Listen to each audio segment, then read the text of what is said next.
As an Indian, we all know that our independence movement lasted almost 200 years. The movement was intensified by Bhagat Singh and Netaji Subhas Chandra Bose, and finally it was due to Gandhiji's nonviolent Quit India movement that we got independence. But, what if we told you that you were lied by your biased history books, and that what actually happened was the opposite of what we were told? What if we tell you that Gandhiji's nonviolent Quit India movement lasted only a few months, and was smashed by the British 4 years before our independence? So what actually happened? What is the actual reason behind our independence? Is Gandhiji the real hero behind our independence, or someone else? Let's find out. First of all, we all know that when Gandhiji went to South Africa as a lawyer for a legal case, he was discriminated by the white people. We also know that Indians in India were facing the same situation as Gandhiji in South Africa. The Indian independence movement started way back in 1858, so Gandhiji was born in the middle of Indian independence movement. The case for which Gandhiji went to South Africa for, was wrapped up in 1894. That time everyone thought that Gandhiji would return to India and join the Indian independence movement, and thus was given a farewell by the Indian community. But surprisingly, Gandhiji chose to stay there and fight for the Africans instead. His non-cooperation movement in South Africa failed miserably, but it successfully united the South African people to fight against the British. Observing this, Gopal Krishna Gokhale requested Gandhiji to return to India, and unite Indians in their fight against the British Raj. Gandhiji then returned to India in 1915, to finally join the Indian independence movement. The problem with the Indian independence movement was that, it was not coordinated and lacked direction and unity. The first goal was to convince the Muslims in India for their cooperation, as they were not supporting the independence movement of India but their own independence. After appeasing the Muslim League in 1919, Gandhiji finally managed to convince the Muslims in India, for their cooperation in the independence movement, in exchange for India's support for the Ottoman Empire, which was the Islamic Empire in Turkey. And thus Gandhiji launched the civil disobedience movement. This movement, although was crushed by the British, played a crucial role in uniting India and its people. Finally, under pressure from World War I and Gandhiji's movement, the British were forced to pass the Government of India Act of 1919, which allowed Indians to apply for government jobs and other basic rights. Since the act did not mention anything about India's independence, Gandhiji refused to accept this act and launched the non-cooperation movement. This movement was again crushed by the British in 1922, but it solidified Gandhiji's image as a national leader. Although unsuccessful, it gave the Indian independence movement the direction and coordination it needed. The Muslim League was not happy with Gandhiji, as he was not doing anything special for the benefit of Muslims in India. A young man named Bhagat Singh was also not happy with Gandhiji's nonviolent movement and the differences between Gandhiji and the Muslim League. Bhagat Singh's patience was finally tested when Lala Lajpat Rai died due to injuries from a lathi charge, which he incurred while he was peacefully protesting against the Simon Commission. Unable to accept this, Bhagat Singh shot John Saunders, a British police officer, mistaking him for James Scott, the British police superintendent, who actually ordered the lathi charge. Bhagat Singh managed to escape the British police, surfacing again in 1929, to explode 2 improvised bombs inside the Central Legislative Assembly in Delhi. He was then arrested and hanged in 1931. Bhagat Singh's deed attracted a lot of young people in India. His brave act made him the hero of that time. Meanwhile, Gandhiji, still trying to appease the Muslim League, did not acknowledge Bhagat Singh, as Gandhiji was strictly against any violence. The President of Indian National Congress, Netaji Subhas Chandra Bose, was unhappy with Gandhiji's behavior. Netaji started pressurizing the Congress to accept Bhagat Singh's Purna Swaraj ideology, dump the nonviolent ideology and stop wasting time in appeasing the Muslim League. The Congress accepted the Purna Swaraj but rejected the nonviolence part and continued to appease the Muslim League. At this time many revolts went violent, disobeying Gandhiji's nonviolent ideology. Witnessing the revolt turn slowly violent, the British decided to finally work on partial independence of India, in the form of the Government of India Act 1935.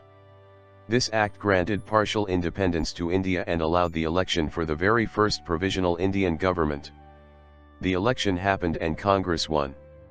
The Provisional Congress government was not happy with partial independence and wanted Purna Swaraj. Gandhiji then thought of launching the non-violent Quit India movement. But just then, Jinnah, being unhappy with Gandhiji over no special benefit for Muslims, started demanding a separate nation for the Muslims. Netaji on the other hand wanted it to be a violent movement. The RSS or the Sangh also backed out as they thought that Gandhiji and Nehru were wasting too much time and energy on the Muslim League. Finally, the Muslim League also backed out from the Quit India movement, and the movement was not launched. But just then, World War II happened, and under pressure from the massive war, the British was forced to settle for complete Indian independence, but in exchange for Indian Armed Forces cooperation with the British for the World War, as a lot of soldiers started mutinying against the British after the Bhagat Singh incident.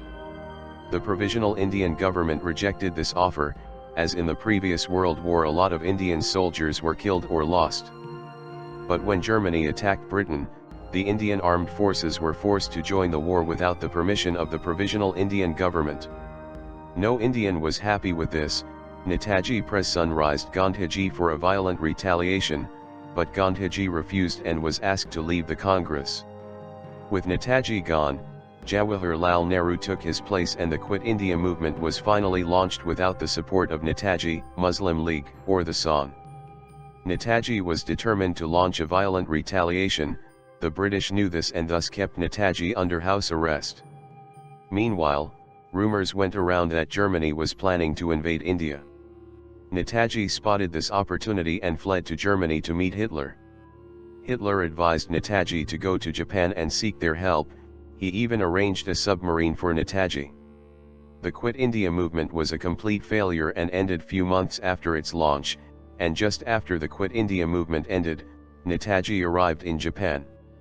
The Japanese army handed over around 45,000 Indian prisoners of war, with whom Netaji formed the Indian National Army. Netaji's army along with the Japanese army captured Burma, Andaman and Nicobar, Imphal and Kohima.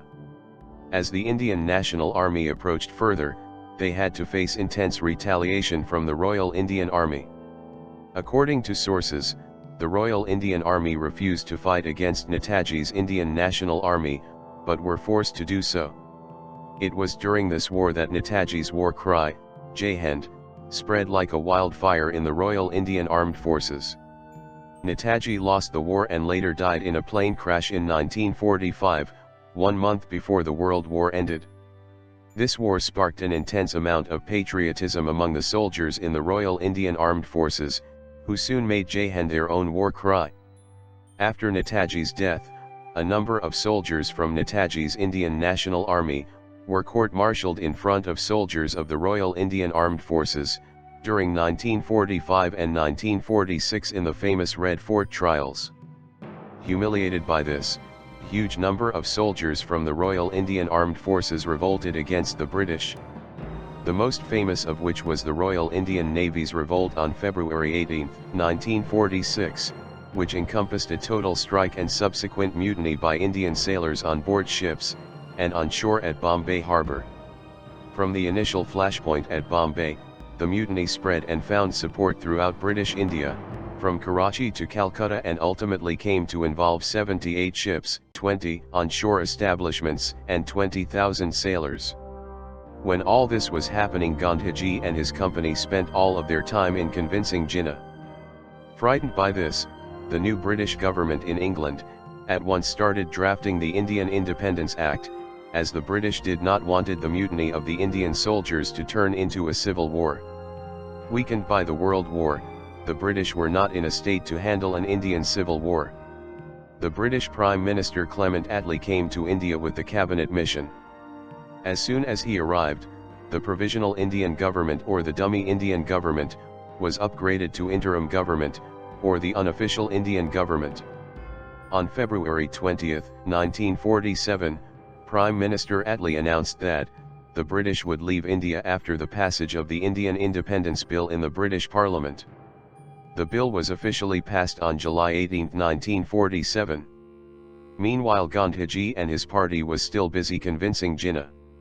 The Indian Independence Act came into existence on August 15, 1947, officially marking the Indian independence and the partition of India and Pakistan. From this analysis, you can easily make out that India attained independence not because of Gandhiji's Quit India movement, but because of the mutiny of the Indian soldiers, fueled by Netaji Subhas Chandra Bose's Indian National Army. It is clearly evident that between 1930 to 1947, Gandhiji spent most of his time convincing Jinnah, while the actual fight for independence was spearheaded by Bhagat Singh, Netaji Subhas Chandra Bose, and the revolt of Indian soldiers. We know a lot of people will get hurt after watching this video. So, to clarify, this video is not about defaming Gandhiji. We owe a lot to him.